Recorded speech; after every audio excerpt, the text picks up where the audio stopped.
수천 년간 조롱당해온 악마, 우리가 아는 사탄은 가짜입니다. 단순한 파괴자가 아닌 구체적인 목표와 감정을 가진 성경 속 진짜 빌런의 정체가 공개됩니다. 왜 그는 하나님께 반역했으며 인류를 극도로 증오하게 되었을까요? 영화 속 악당보다 더 치밀했던 사탄의 탄생 배경과 예수와의 숨겨진 관계를 파헤쳐 당신의 신앙관을 뒤흔들 충격적인 진실을 확인하세요.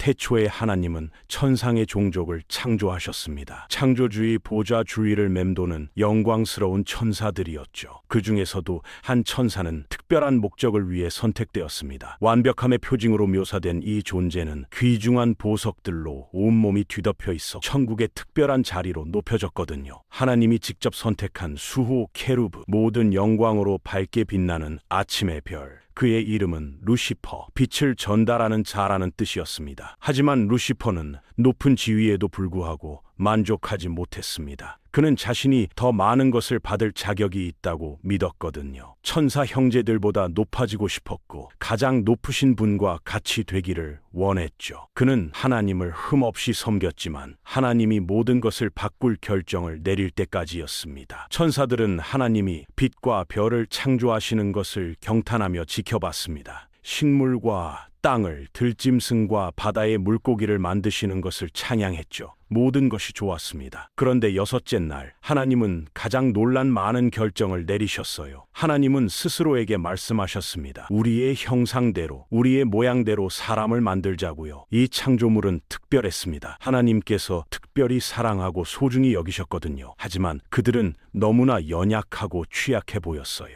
루시퍼는 의아했죠. 이 창조물을 그렇게 특별하게 만든 게 정확히 뭘까? 곧 그는 알게 되었습니다. 하나님께서 놀라운 계획을 가지고 계셨다는 것을요. 하나님의 계획은 이 불쌍한 작은 피조물들을 영광과 존귀로 장식하여 하나님께 가까이 데려오고 새로운 완전한 몸을 받게 하며 그의 왕국의 후계자가 되어 영원한 생명과 천국에서의 다스림을 상속받게 하는 것이었습니다. 가장 중요한 건 그들이 지극히 높으신 분과 같이 되게 하는 것이었죠. 천국에는 기쁨이 넘쳤지만 루시퍼는 하나님의 새로운 사랑에 대해 점점 더 분노를 느꼈습니다. 왜 하나님께서 자신을 경배할 완전히 새로운 종을 창조하셨을까요? 루시퍼와 천사들이 평생 완벽하게 해왔는데 말이죠. 더 큰 문제가 있었습니다. 하나님께서 인간을 높이시기 위해 천사가 아닌 인간에게 세상을 주실 계획이었거든요. 천사들을 인간의 하인으로 보내실 거였고 궁극적으로 인간이 루시퍼와 그의 형제들을 심판할 권한을 갖게 될 거였어요. 하나님의 궁극적인 창조물은 천사가 아니었습니다. 결국 이 불쌍한 작은 동물들이었던 거죠. 루시퍼는 자신감으로 가득 찬 천사였습니다. 그는 자신이 가장 뛰어난 존재라고 생각했거든요. 아침의 별로 묘사된 자신이 최고였는데 인간이 자신보다 더 높이 올려지는 것은 엄청나게 불공평했죠. 이때 루시퍼는 계획을 세웠습니다. 하나님과 천사들에게 하나님이 실수하고 있다는 것을 증명하기 위한 계획이었어요. 아담과 이브가 에덴 동산에 살 때 루시퍼는 악용될 수 있는 약점을 발견했습니다. 선과 악의 지식 나무가 그에게 공격할 기회를 준 거죠. 간단한 질문과 간단한 거짓말로 루시퍼는 성공적으로 인류의 타락을 촉발했습니다. 그는 모든 천군과 하나님께 이 생물들을 그릇된 길로 인도하는 것이 얼마나 쉬운지 보여줬어요. 이것이 루시퍼의 복수심에 불타는 비전의 첫 번째 단계였습니다. 그의 목표는 명확했죠. 인류가 하나님의 완벽한 설계를 이룰 수 없다는 것을 증명하는 것, 그들이 영생을 상속받을 자격이 없다는 것을 보여주는 것, 그리고 궁극적으로 하나님이 인류를 멸망시키고 대신 천사들을 축복하도록 하는 것이었습니다. 인간의 타락 이후 하나님은 루시퍼의 마음에서 사악함을 발견하셨고 그는 천국에서 쫓겨났습니다. 지위를 잃고 지혜가 타락했지만 그는 혼자가 아니었어요. 천사의 3분의 1이 확신하고 창조주를 버렸거든요. 이때 수호 천사 루시퍼가 죽고 인류의 적 사탄이라는 새로운 이름으로 태어났습니다. 사탄은 밤낮으로 인류를 고발했습니다. 그들이 하나님의 형상에 따라 살지 못한다고 비난했죠. 인류가 죄에 굴복한다면 하나님의 정의는 그들의 멸망을 보장할 것이고 축복은 처음부터 천사들에게 남아 있어야 했다고 주장했어요. 그런데 하나님은 예상치 못한 반응을 보이셨습니다. 아담과 이브가 금단의 열매를 먹었을 때 하나님은 그들의 배신을 멸망시키는 대신 그들을 찾아내어 그들을 덮을 옷을 만들어 주셨거든요. 인류가 가장 비참한 순간에 첫 번째 희생을 치르신 거죠. 사탄은 이제 하나님을 대적할 효과적인 주장을 갖게 되었습니다. 하나님의 정의가 인류의 반역에 대한 은혜로운 반응으로 손상되었다고 말이죠. 사탄은 유혹자이자 고발자라는 이중적인 역할을 구현했습니다. 이브의 자손을 유혹하여 죄를 짓게 하고 그들이 죄를 지었을 때 실패자라고 비난하는 거였어요. 수세대에 걸쳐 사탄의 방해 공작은 계속되었습니다. 하나님은 인류의 사악함이 지구상에서 얼마나 커졌는지 보셨고 인간의 마음이 항상 악으로만 기울어진 것을 보시며 후회하셨죠. 그래서 세상을 홍수로 몰아 대부분의 인간을 죽이셨습니다. 사탄은 목표의 첫 번째 부분을 달성한 것처럼 보였어요. 하지만 하나님의 자비가 다시 한번 개입했습니다. 노아와 그의 가족을 구원하신 거죠. 사탄은 계속 노력한다면 언젠가 하나님께서 인류를 완전히 멸절해야 할 거라고 생각했습니다. 전 세계적인 홍수 후 약 400년이 지났을 때 욥이라는 사람이 나타났습니다. 모든 천사들이 하나님 앞에 자신을 드러냈고 사탄도 그들 가운데 있었어요. 천사들은 하나님과 사탄이 우주적 중요성을 지닌 내기를 하는 것을 들었죠. 욥은 흠이 없고 정직한 사람으로 동방에서 가장 위대한 사람으로 알려졌습니다. 그는 진정으로 의로운 삶을 살려고 노력했거든요. 하지만 사탄은 욥의 의로움 뒤에 숨은 마음을 의심했어요. 그는 욥의 믿음이 하나님 자신이 아니라 하나님께서 그에게 주신 축복에 있다고 확신했죠. 하나님은 욥의 믿음을 시험하고자 동의하셨고 그 순간부터 욥은 악마의 손에 넘어갔습니다. 그의 모든 소유물이 파괴되었고 가족과 하인들이 죽임을 당했어요. 하지만 욥은 조상들처럼 하나님을 저주하거나 도망치지 않았습니다. 사탄에게는 마지막 속임수가 하나 더 있었습니다. 천사들이 다시 한번 하나님 앞에 모였을 때 사탄은 신의 자비에 도전했어요. 그의 살과 뼈를 치십시오. 그러면 그가 당신의 얼굴에 저주를 내릴 것이라고요. 하나님은 동의하셨지만 욥의 생명을 빼앗을 수 없다고 분명히 하셨죠. 욥은 머리부터 발끝까지 물집이 생기는 상처로 뒤덮였습니다. 상황은 점점 더 악화되었지만 그 모든 일에도 불구하고 욥은 주님을 저주하지 않았어요. 인간 기록상 처음이었죠. 사탄의 비난 중 하나가 무너졌습니다. 욥의 충실함으로 인류는 첫 번째 작은 승리를 거두어 사탄에게 작지만 부끄러운 패배를 안겨줬어요. 욥이 죽은 지 약 640년 후 모세라는 사람에게 하나님께서 직접 율법을 주셨습니다. 사람들이 죄를 대신하여 동물을 희생하여 속죄할 수 있는 제도였죠. 하지만 이것은 일시적인 해결책일 뿐이었습니다. 사탄은 황소와 염소를 제물로 바치는 것이 하나님의 진노를 진정으로 만족시킬 수 없다는 것을 알고 있었어요. 매년 하나님의 이름으로 도살되는 수백만 마리의 동물로도 인류를 인정할 수 없다는 걸 알았죠. 사탄은 하나님께서 새 율법을 이용하여 큰 성공을 거두었습니다. 율법이 선과 악의 차이를 밝혀주기 때문에 많은 사람을 유혹하여 하나님을 불순종하게 하는 게 훨씬 쉬워졌거든요. 수세대의 왕들이 그릇된 길로 인도되었습니다. 인류 문제에 대한 하나님의 해결책은 악마의 주장을 강화하는 데만 도움이 되는 것처럼 보였어요. 인간이 계속 죄를 짓는 한 그들은 죽음에 합당했으니까요. 주님은 하늘에서 인간의 자녀들을 내려다보시며 하나님을 찾는 사람이 있는지 보셨지만 그들은 모두 돌아섰습니다. 의로운 사람은 한 명도 없었어요. 율법이 제정된 지 1000년이 넘은 후 사가랴라는 선지자는 놀라운 환상을 보았습니다. 대제사장 여호수아가 더러운 누더기를 입고 서 있었고 사탄이 나타나 그를 비난하기 시작했죠.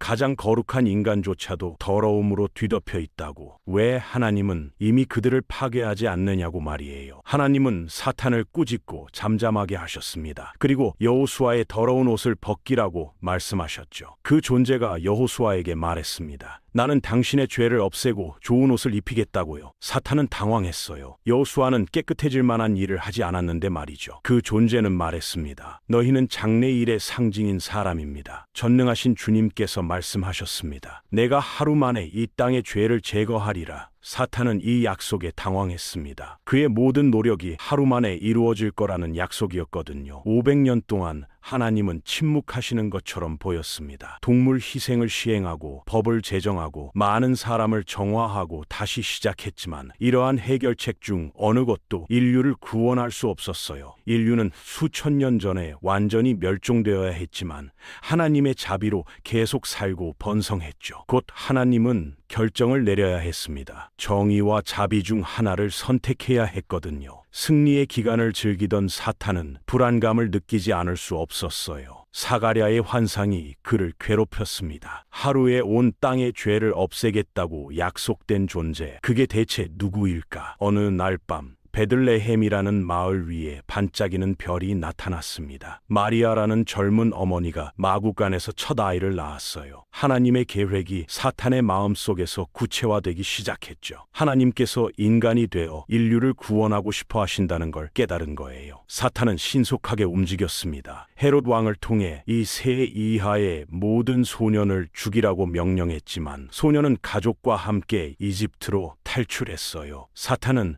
하나님에게 속았을 뿐만 아니라 아기 예수를 쫓는 과정에서 훨씬 더 나쁜 일을 저질렀습니다. 구약 성서의 예언을 성취하여 소년의 메시아 정체성을 확인하는 데 도움을 준 거였죠. 시간이 지남에 따라 나사렛의 소년은 강해지고 지혜로 가득 찼습니다. 사탄은 그의 가장 큰 라이벌이 부드러운 새싹처럼 자라는 것을 지켜봤어요. 그에게 눈에 띄는 건 아무것도 없었죠. 아름다움이나 위엄도 없었습니다. 하지만 사탄에게 이 겸손한 목수는 궁극적인 집착이었어요. 예수는 흐르는 강에서 요한에게 세례를 받았습니다. 영이 하늘에서 그에게 임했고 하나님께서 직접 이것이 그의 아들임을 확인시켜 주셨죠. 하나님은 그가 인간으로서 지구에 도착했다고 공개적으로 발표하신 거예요. 사탄은 무기고에서 가장 강력한 무기인 유혹을 사용하여 하나님의 계획을 방해하려고 했습니다. 하나님은 영으로 예수님을 광야로 인도하셨고 거기서 그는 모든 것을 바꿀 대결을 위해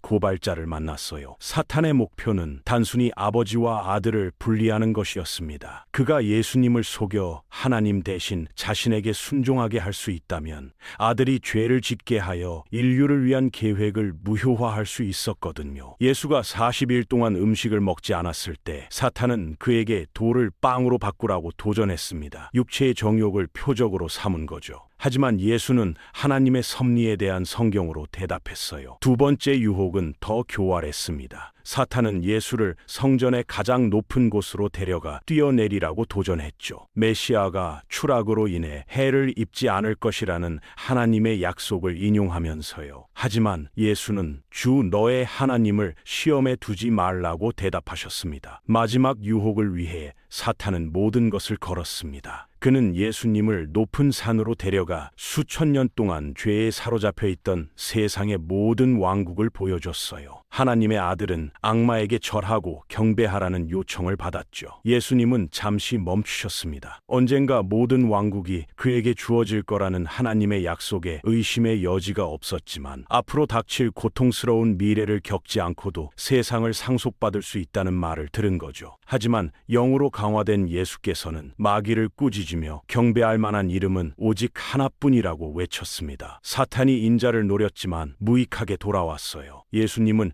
유혹 내내 충실했고 죄를 짓지 않았죠. 사탄은 욥의 승리의 고통을 다시 한번 떠올렸지만 이번에는 위험이 훨씬 더 높았습니다. 다음 3년 동안 예수님은 온 땅을 돌아다니며 사탄의 모든 노고를 무너뜨리셨습니다. 병든 사람들을 고치셨고 죽은 사람들을 살리셨으며 악마들을 쫓아내셨죠. 모든 엑소시즘은 반역적인 천사와 전능한 창조주 사이의 고문스러운 재회였어요. 사탄은 예수께서 제자들에게 지상에서의 사명에 대해 말씀하시는 것을 우연히 들었습니다. 하나님은 사가랴의 환상의 위협을 채우고 사탄의 모든 비난을 약화시키는 전략을 실행하고 있었던 거죠. 그 비밀은 단 한 사람과 단 한 번의 희생에 있었습니다. 하나님은 이 사람이 완벽함을 이룰 수 있음을 증명하고 있었어요. 완벽한 삶을 산 후 그 사람은 완벽한 어린 양으로 제단에 묶일 거였죠. 모든 희생을 끝내는 죄 없는 희생이었습니다. 사탄은 깨달았습니다. 예수께서 이 사명을 성공적으로 수행한다면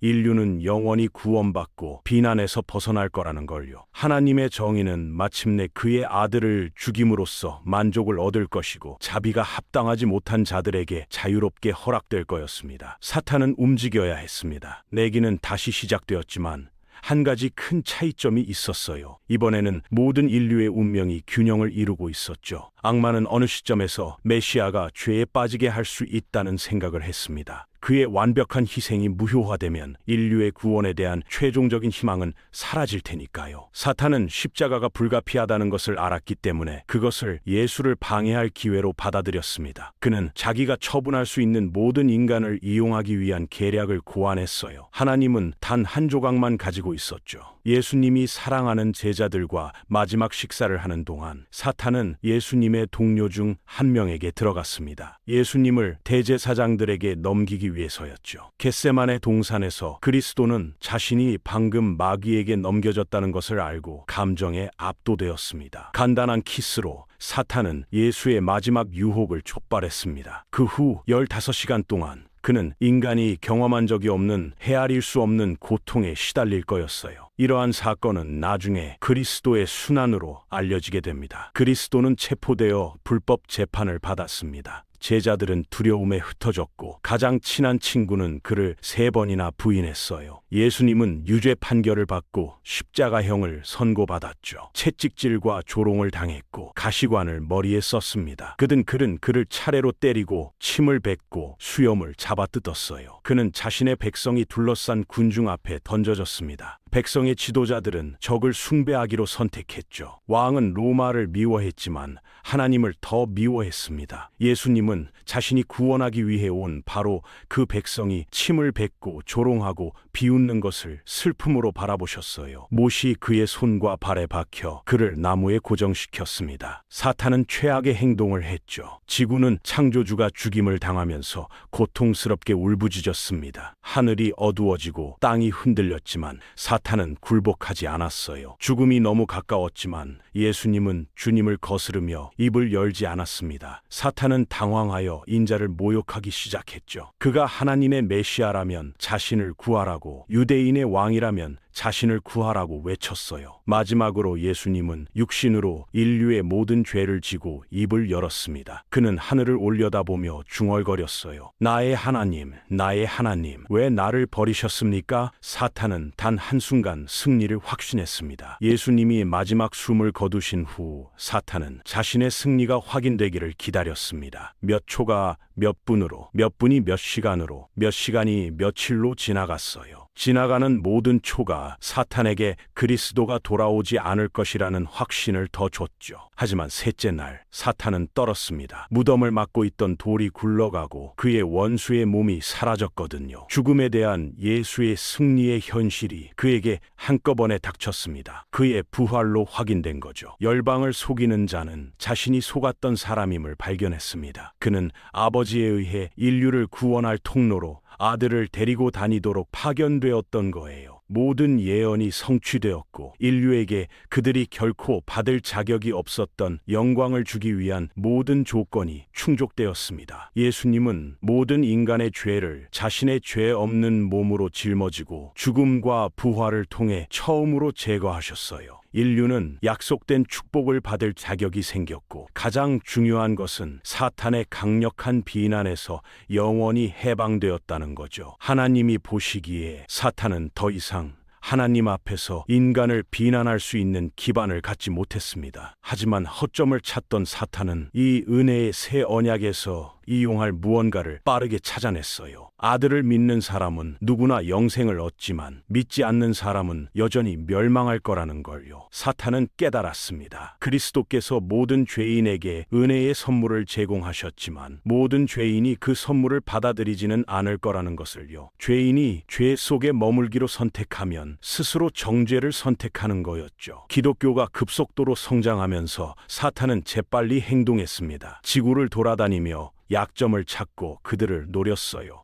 그는 고발자라는 이름을 버렸고 새로운 칭호인 포식자를 채택했습니다. 사탄은 다음 세기 동안 많은 사람들을 속이고 삼키는데 어느 정도 성공했습니다. 하지만 예수를 믿는 사람들은 다른 계획을 가지고 있는 것처럼 보였어요. 그들은 예배와 격려의 시간을 위해 함께 모였고 그것을 교회라고 불렀죠. 시간이 지남에 따라 사탄은 많은 회중에서 영향력 있는 발판을 확보했습니다. 사람들을 속이고 죄와 죽음의 어두운 세계로 다시 유인했죠. 하지만 그는 항상 자신에게 저항하는 사람들이 있다는 것을 알게 되었어요. 이 새로운 성도들은 악마의 침입에 대한 면역을 부여하는 특별한 갑옷을 갖춘 것처럼 보였습니다. 그 집단은 택함받은 자라고 불렸고 사탄은 자신이 그들에게 무력하다는 것을 깨달았죠. 그들의 청지기 방언은 사탄을 끝없이 좌절시켰습니다. 사람들에 대한 사탄의 지배는 이제 예수의 희생으로 면제를 얻은 저항의 주머니들에 의해 도전을 받았어요. 사탄이 부분적으로 가능하게 한 희생이었죠. 그는 더 큰 것이 필요했습니다. 그들의 힘은 예수의 권능에서 나온다는 것이 분명했거든요. 어떻게 아버지와 영의 지원을 받는 부활한 구세주와 싸울 수 있겠습니까? 셋이 하나를 상대로 하는 것이었어요. 인류를 그들에 대항하는 세력으로 조정하는 것은 중요한 단계였지만 그 군대만으로는 삼위일체에 맞서 견딜 수 없었습니다. 사탄은 자신만의 삼위일체가 필요했죠. 때가 되고 조각들이 제자리에 떨어졌을 때 사탄은 해변에 서서 그의 계획의 절정을 예상했습니다. 강력한 짐승이 고요한 물을 뚫고 나왔어요. 10개의 위협적인 뿔이 달린 7개의 머리를 자랑했죠. 그 머리 중 하나에는 치유된 치명적인 상처가 있었습니다. 사탄은 짐승에게 지구상의 그의 왕국에 대한 권한을 부여했습니다. 짐승은 불법의 사람으로 알려졌고 적그리스도라는 칭호를 받았어요. 큰 짐승은 노예들에게서 숭배를 받았고 사탄도 마찬가지였죠. 두 번째 짐승이 나타나면서 지구가 터졌습니다. 이 짐승은 2개의 큰 뿔이 있고 용처럼 말하며 3인조를 완성했어요. 세 번째 짐승은 특별한 역할을 맡았죠. 두 번째 짐승은 거짓 선지자라는 칭호를 받았습니다. 불경건한 삼위멸체가 완성되었고 마침내 사탄의 최종 전략을 실행할 때가 왔어요. 불경건한 삼위일체가 입을 열었고 그들 각자에게서